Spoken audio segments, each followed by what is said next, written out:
आज हमारे साथ में देश के जाने माने मेडिसिन स्पेशलिस्ट डॉक्टर नेत्रपाल जी हैं, जो किसी परिचय के मोहताज नहीं है, जिन्होंने आज करनाल ही नहीं पूरे हरियाणा भर में एक अपनी पहचान बनाई है। तो आज जो मौसम परिवर्तित हो रहा है, मौसम चेंज हो रहा है, उसको लेकर क्या सावधानियां बरतें, क्या बीमारियों को लेकर बात करते हैं। तो डॉक्टर साहब, आपका बहुत बहुत स्वागत है। नमस्कार जी। और आप बताइए किस तरह की बीमारियां बढ़ रही हैं और क्या प्रिकॉशन रखें मौसम चेंजेस के बाद में।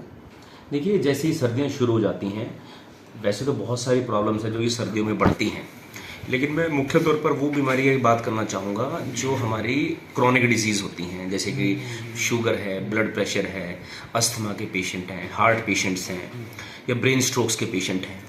सर्दियों में इन चीज़ों का हमें इसलिए ध्यान रखना पड़ता है क्योंकि सर्दियों में जो सांस के मरीज हैं वो बहुत ज़्यादा बढ़ जाएंगे, क्योंकि बाहर पोल्यूशन भी है, ठंड भी है। तो इसकी वजह से हार्ट अटैक्स हो गया, ब्रेन स्ट्रोक्स हो गया, हमारा बीपी बढ़ता है। तो ये सारी बीमारियां बहुत ज़्यादा इस मौसम में बढ़ रही हैं जी। तो कौन कौन सी बीमारियां हैं जो कि मतलब इसके अलावा भी बीमारियां हैं जो बढ़ रही हैं मौसम चेंज होने के बाद बढ़ जाती है? इसके अलावा हम रूटीन में बात करेंगे तो भी जैसे मौसम परिवर्तित हो रहा है, वायरल फीवर भी बहुत ज्यादा बढ़ रही है इस मौसम में। उसमें होता ही है कि हमें अपने खाने पीने का ध्यान रखना पड़ता है, और जब भी हम बाहर निकलें, क्योंकि इस वक्त जो आबो हवा है बहुत ज्यादा खराब है। उसके कारण दो हैं, एक तो ठंड है, एक ऊपर से हमारे पोल्यूशन बहुत ज्यादा है। तो ओवरऑल जो ये स्मोक बन जाता है, ये बहुत सारी बीमारियों को जन्म देता है। तो मुख्य तौर पर वायरल इन्फेक्शन हो गई है, चेस्ट इन्फेक्शन है, अस्थमा है, ये प्रॉब्लम्स थोड़ी ज्यादा बढ़ जाती हैं। तो क्या आप सावधानियां बरतने के लिए करनाल के लोगों को कहेंगे, देश के लोगों को कहेंगे? देखिए, इसमें हम मुख्य तौर पर तीन चीजें समझाना चाहेंगे। सबसे इम्पोर्टेंट तो इसमें है कि अपने खाने पीने का आपको विशेष ध्यान रखना पड़ेगा। गर्म पानी का सेवन अच्छे से करें, खाने पीने का ध्यान रखें, कोशिश करें घर का ही खाएं खाना, जितना ज्यादा हो सकता है। दूसरा आता है एक्टिविटी। एक्टिविटी के लिए जैसे कि हर साल हम सर्दियों में सबको यही सलाह देते हैं, खासकर हमारे जो बुजुर्ग पेशेंट है, सीनियर सिटीजन है या कोई भी है, कि सर्दियों में हम ये कहते हैं कि दिसंबर और जनवरी में कोशिश करें कि सवेरे और शाम सैर बाहर ना करें, जब मौसम अक्सर ठंडा होता है। अगर आप देखेंगे तो हवा उतनी साफ नहीं है, पोल्यूशन की वजह से इतना स्मोक बना हुआ है कि सांस की तकलीफ, सांस के रोगी बहुत ज्यादा बढ़ रहे हैं। अर्ली मॉर्निंग हमारे कई बुजुर्गों को उठने की आदत है, जो कि 4 बजे 5 बजे सैर के लिए निकलते हैं। अगर उनको डायबिटीज है, हाइपरटेंशन है, तो ब्लड प्रेशर बढ़ने की वजह से उनमें हार्ट अटैक्स और ब्रेन स्ट्रोक्स की अधिकता बढ़ जाती है, जो कि हम रूटीन में देख रहे हैं। हमारे पास अधरंग के ब्रेन स्ट्रोक और हार्ट अटैक के पेशेंट्स भी आ रहे हैं।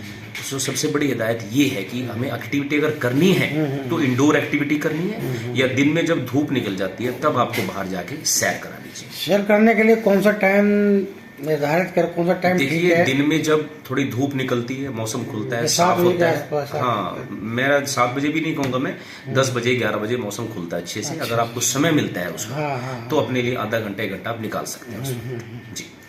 तो इसमें जो जैसे मतलब आजकल कार्डियक रेस्ट की ज़्यादा वो बढ़ रही है, कार्डियक रेस्ट और सोते सोते लोग रह जाते हैं, लोग शेर से आए वो लोग रह जाते हैं, मतलब सोए और मालूम पड़ा कि उनको मृत पाया गया। तो उसका रीज़न क्या है और क्या ऐसे लोग सावधानी बरते हैं कार्डियक रेस्ट और जो क्रॉनिक डिजीज, ये जो प्रॉब्लम्स आती हैं, इनका हल हमारे बचाव में छिपा हुआ है। बचाव 2 तरीके से होता है, जैसे हमने डिस्कस किया, अपने खाने पीना, रूटीन एक्टिविटी, हेल्दी लाइफस्टाइल को करें, अपनाएं।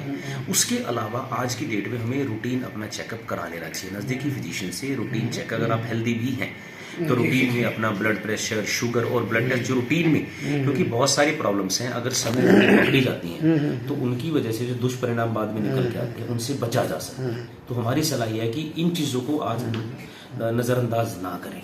अगर इन चीज़ों को ध्यान देंगे तो बहुत सारे पेशेंट ऐसे बचाए जा सकते हैं जिनको पता ही नहीं होता कि उनको ब्लड प्रेशर बहुत लंबे टाइम से चल रहा है। एक धारणा चली आ रही है कोविड के बाद काफ़ी चेंजेस हुए लोगों के ब्लड में, और जैसे कई लोग एक्सरसाइज करते करते एक्सपायर हो गए भी। बीच में एक पुलिस अधिकारी के साथ भी हुआ, जेल अधिकारी के साथ ऐसा हुआ।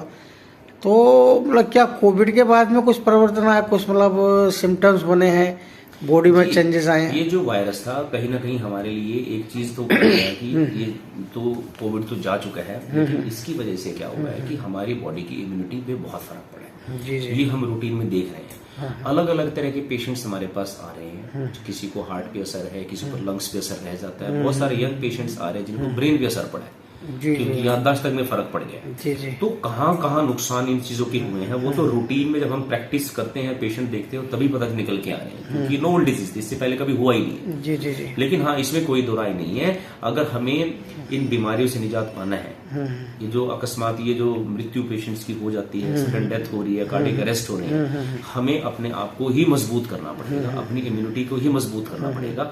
वही एकमात्र रास्ता है जिससे हम इनसे बच सकते हैं। तो आहार में क्या लें, मतलब सर्दियों में आहार में क्या लें क्या न लें? घर का साफ सुथरा पौष्टिक आहार कुछ भी खा ले अच्छा रहता है। बाहर का हम हमेशा अवॉइड करने के लिए कहते हैं। गर्म पानी का सेवन अच्छा करें, फ्रूट्स की मात्रा ज्यादा ले, ड्राई फ्रूट्स आप ज्यादा ले सकते हैं, गर्म पानी पी सकते हैं, जी जी। घर पे सूप बना के पी सकते हैं। मुख्य तौर पर ये थोड़ी एक्स्ट्रा चीजें जो आप सर्दियों में ले सकते हैं। आपको बहुत बहुत धन्यवाद कि आपने समय दिया।